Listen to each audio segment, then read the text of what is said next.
Good morning, Wildcats. Today is Friday, February 18th. Happy National Battery Day. Please rise for the pledge.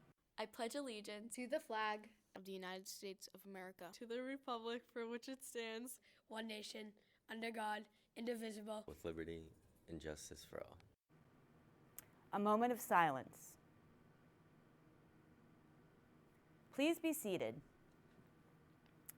Bracelets are being sold for $5 to benefit our very own Bella DuBois.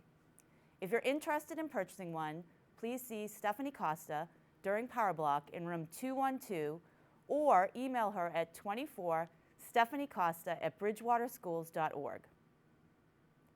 Attention club officers and sports team captains. There'll be a brief meeting Monday, February 28th, after vacation. Please note the date change. During Power Block in the auditorium for all captains and clubs about the Out of the Dark Relay for Mental Health. This is an informational meeting to get the word out and gain ideas for a stellar and successful event. If you have any questions, please see Mrs. Brogna. The boys basketball team had their senior night last night, and boy, did they honor their seniors with a phenomenal win over one of the strongest teams in the area, Norton High School. The Wildcats were led by team captain Chase Ryan, who took care of cleaning up the boards and handling the ball with poise throughout the night. Ryan Hume, Ryan McGrath, and Tommy Sheedy were beasts on defense for WB. Tommy Perna and Nathan Raza made things happen in transition by cutting to the hoop and finishing strong. Mr. Antonio's promotion of Ryan McGrath winning the game at the free throw line at the end even came true as he closed out a 61-57 victory. An enormous congratulations to the seniors, Chase Ryan, Zachary Bellady, Ryan Hume, Nathan Raza, Tommy Sheedy, and Austin Zhang.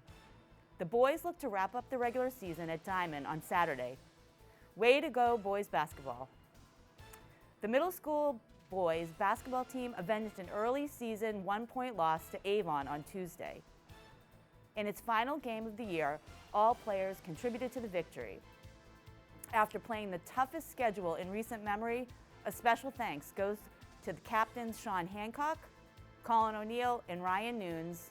Also 8th graders Sam Papat, Benny LaGrice, Thomas Polidori, and 7th graders Danny Drinkard, Jason Gothage, Nate Gruder, Charlie Mallett, Ben Stapleton, Nick Navin, Chase Drystat, Kevin Cairton, and Preston McDonald. There will be a spring sports student interest meeting on Wednesday, March 2nd during Power Block. Locations of meeting to be announced. If you have any questions, please see Ms. Hamill, the athletic department. Spring sports offered are softball, baseball, boys tennis, girls outdoor track, and boys outdoor track. The JV boys basketball team beat Holbrook last night. The team moved the ball well on offense, creating many opportunities to score. They were swarming on defense as well, limiting Holbrook's looks at the basket. The team will play their final JV game of the season today against Norton. The WB girls varsity basketball team beat Holbrook, staying undefeated and capturing the Mayflower League title for back-to-back years. This team has persevered through many obstacles throughout the season, especially with injuries, making this group stronger as a unit, and as a wise person once said, I like that. Special thanks to the cheerleading squad for their support throughout the season. The WEB boys ice hockey team stays hot in 5-3 win over South Shore Vogue Tech last night. Undefeated in their last 6 games, the team was led by Captain Anthony Patet, who scored 2 goals and had 2 assists. Captain Sean Noonan had a goal and an assist, also in the winning effort. Big goals from Christian Bates and Kyle McDonald rounded out the scoring.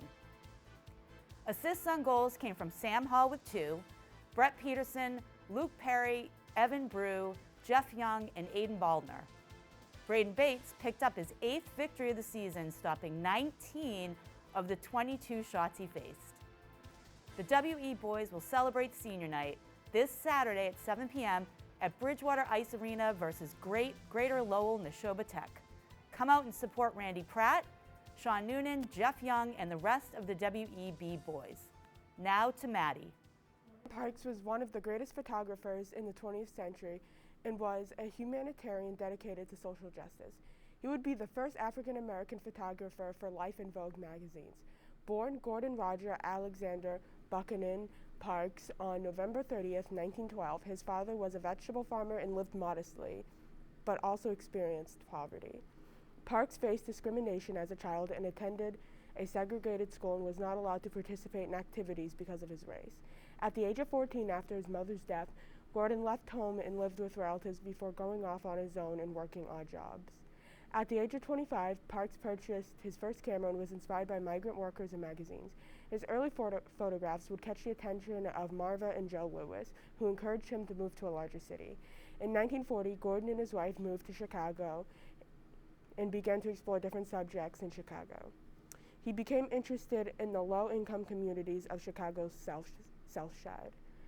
Parks would later go on to win a photography fellowship with FSA for his images of the inner city in 1941. When FSA would later disband, he would work for the Office of War Information in the Standard Oil Photography Project. Eventually, Gordon would become a photographer for Vogue and developed a style that would emphasize the looks of models in motion.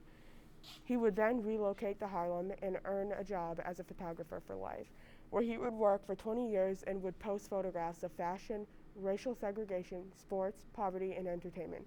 He even took portraits of African American leaders, including Malcolm X. In 1969, Gordon would become the first African American to direct a major Hollywood film. This movie was called The Learning Tree, which was a project Parks started working on in 1962.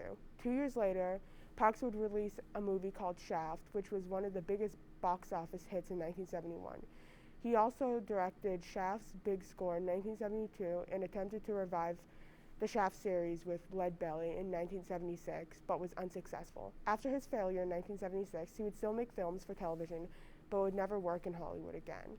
On March 7, 2006, Gordon Parks died of cancer at the age of 93. He was buried in his hometown of Fort Scott, Kansas. Parks is forever remembered for his work in photography, which has inspired many.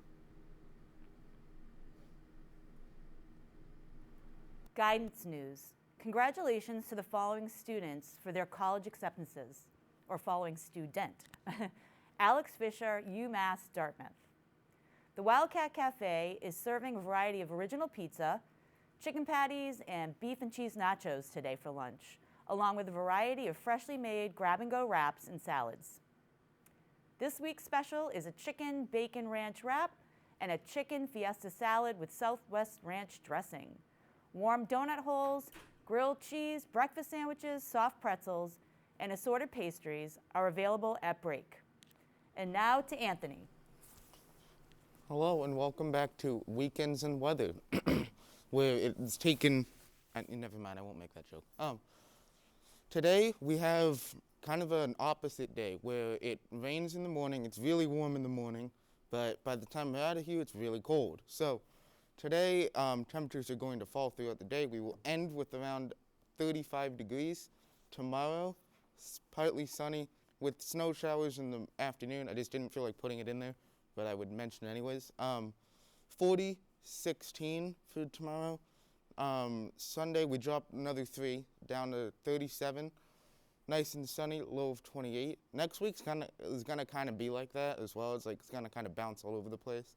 But before I go, ski club, for you guys, I heard mid-30s, so it's not going to be enough to really ruin your experience up there.